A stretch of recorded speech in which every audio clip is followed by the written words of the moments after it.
Now, from CBS News Miami, this is Facing South Florida with Jim DeFede. Welcome to Facing South Florida. I'm Jim DeFede. When Jeanette Nuñez resigned her position as lieutenant governor to become the interim president of Florida National University, and no one was really shocked. It was no secret this was a position she coveted. And since Governor Ron DeSantis has less than 2 years to go in his term, it makes sense for Nuñez to secure her own future. And let's not forget, as lieutenant governor, she was making $135,000 a year. As FIU president, she'll be making more than $1 million a year. This week, I sat down with Nuñez to talk about whether she is qualified to be a university president, her goals for the school, and why the state is going through the pretense of a national search when everyone knows it's a done deal she'll remain. But we started with this discussion about the state's decision to no longer allow undocumented students to qualify for in-state tuition at FIU and other Florida schools. And let's not forget, the in-state tuition program for undocumented students was actually her idea 10 years ago. This was one of your crowning achievements when you were in the legislature in 2014 to allow those undocumented kids who were here to have in-state tuition. That was now been rescinded effective in July.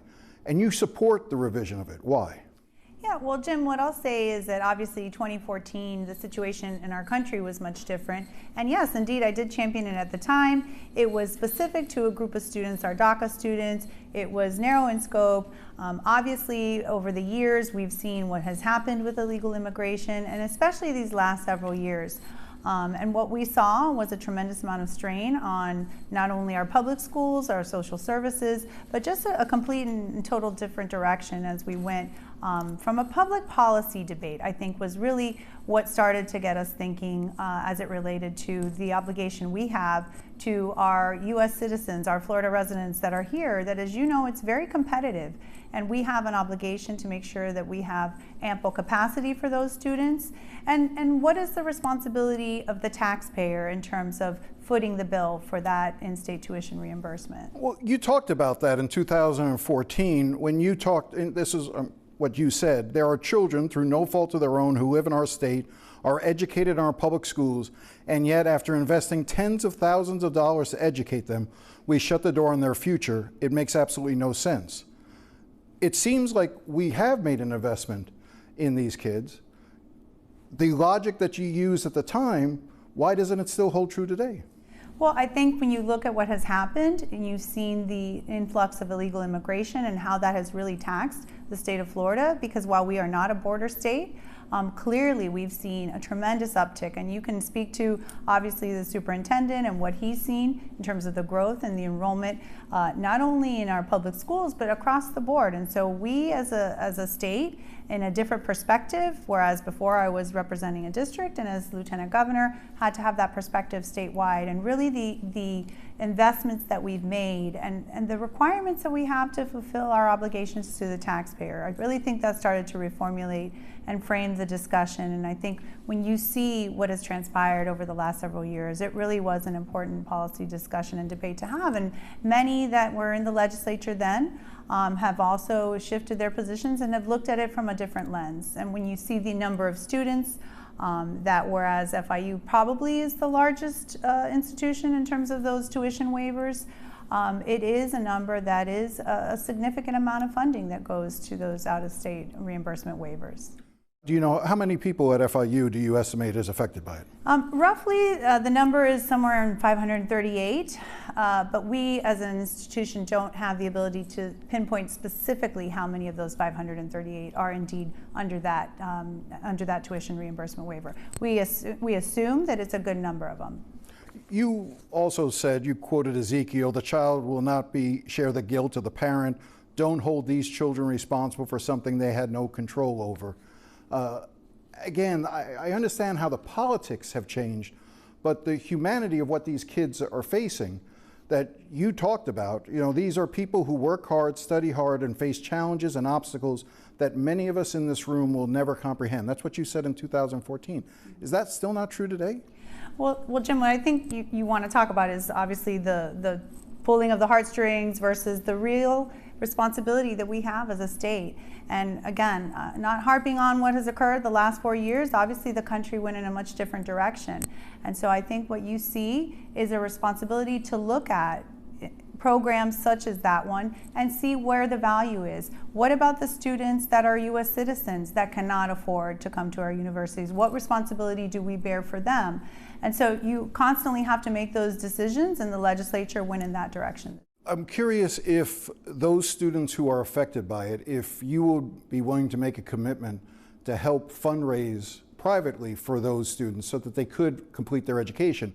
Well, Jim, I couldn't commit to fundraising for a particular student or group of students because I believe that the university president has a responsibility, right, to ensure that the system is providing educational opportunities for all our students. So it's not like I can sit here and tell you, yes, I will fundraise for that group of students. Why did you want to be university president here at FIU? Well, certainly, I think you know it's my alma mater, but beyond just being my alma mater, it's an opportunity to lead an organization that I truly believe in. I've seen the great work that FIU has done over the years. I've been connected to it directly and indirectly, both as a student, as a parent that's invested in FIU, because I've seen the excellence that comes out of here.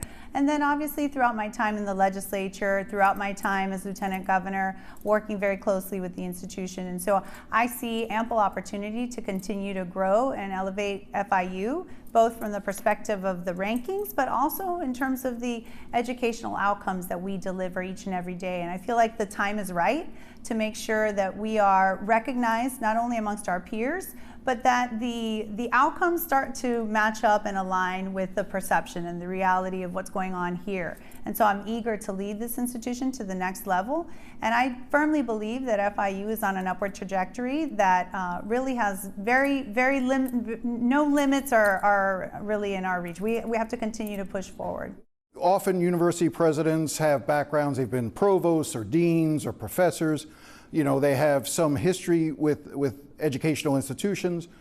I mean, other than, I think, a little bit of an adjunct professorship, you really don't have that type of credential. So what qualifies you to be university president? Well, while I have not spent my time in academia, I would say that's probably one of the reasons that I'm most qualified, because I can come in from the outside and I can reform and I can disrupt in a healthy and in positive way, and look forward to taking FIU in ways and in directions that it was on the path. But I think with the relationships, with the ability that I've shown to lead in a number of areas, and as my role as lieutenant governor, and being able to tap in and to leverage into those resources, relationships, I really do believe if you look at people that have led institutions, whether we're talking about other universities, the likes of Betty Castor, T.K. Weatherall, John Thrasher, Frank Brogan, and you look at people perhaps just down the street, someone like a Carlos Migoya, that completely changed the direction that Jackson was going. He didn't have an experience in healthcare.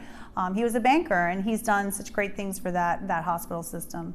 You know, it wasn't that long ago that when it looked like Pete Hegseth was going to be in trouble for being confirmed as defense secretary in the Trump administration, and there was a lot of people that believed, there was an expectation that Ron DeSantis would be next to be tapped for that position, which would have elevated you to the position of governor. I'm curious, did you start thinking about what it would be like to be governor, and was that ever a goal for you to potentially be the governor of the state of Florida? When you're lieutenant governor, you would think naturally you have those thoughts. When did you give up on the idea of being governor? Well, I think when you're lieutenant governor, to your point, there's always that possibility. And yes, it was a very real possibility. And as you heard all the rumors circulating, a lot of it was palace intrigue and conjecture. But yes, the thought of elevating to the governor's role was certainly at the forefront. And I was kind of working through some of those next steps, politically speaking, trying to see if it was going to be the right time, and if that would have happened, clearly it would have been a different trajectory for me, a different direction. But looking through the political realities and the dynamics that we've seen over the last couple of months, I think certainly that shifted in my mind. Did you ever have a discussion with the governor about replacing Marco Rubio? Actually we did. We spoke about it. It was something that at the time, and I continue to think I made the right decision, wasn't interested in being appointed to the United States Senate. So he and I did discuss it. If you had wanted to be appointed, did he offer it to you? Well, I don't want to put words in his mouth, but I think certainly I would have been one of the candidates he would have interviewed, and I believe that I've earned his trust over the years, and I think he knows that I'm more than competent, more than capable to lead, whether it's at the United States Senate or here at FIU. I had someone on your team essentially tell me that if you wanted to be the U.S. Senator, that position was yours. Well, I guess we'll never know, right? So, you're right now the interim president. Mm-hmm. There is going to be, last I heard, a national search for a permanent president. Excuse me, but it seems like that just is farcical. Like does anybody truly think? If they didn't do a search, you would say the same thing. Well, but does anybody truly think that you're not going to be named the president of FIU? Who in their right mind would apply for the job, knowing that the Board of Trustees appointed by DeSantis, the Board of Governors appointed by DeSantis, will ultimately decide, will ultimately approve? I guess I'm just wondering, it's probably a $250,000 expense to run a national search in a legitimate sort of way.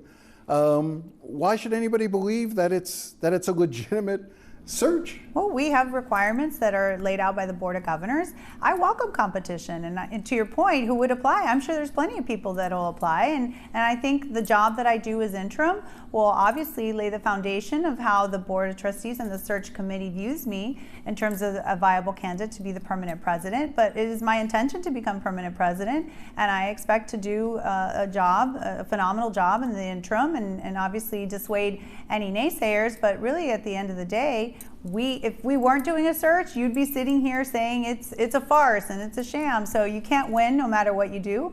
So we're going to comply with state law. We're going to go forward and have it be as open and transparent as possible. Do you have any qualms with the way that you were appointed, though? I know that you've praised former President Jessel. Mm-hmm. President Jessel, former President Jessel has said nice things about you as well.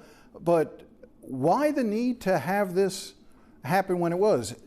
President Jessel's contract wasn't up until November. You could have undertaken a search. You could have applied. There could have been a process. And then at the end of the year, I guess I'm trying to understand why the rush to get you in as quickly as it was. Well, I know many in the media categorize it as a hostile takeover, but I can assure you it's more like a merger and an acquisition rather than a hostile takeover. And when you talk about, the rush, certainly the succession planning would have occurred around this time anyways.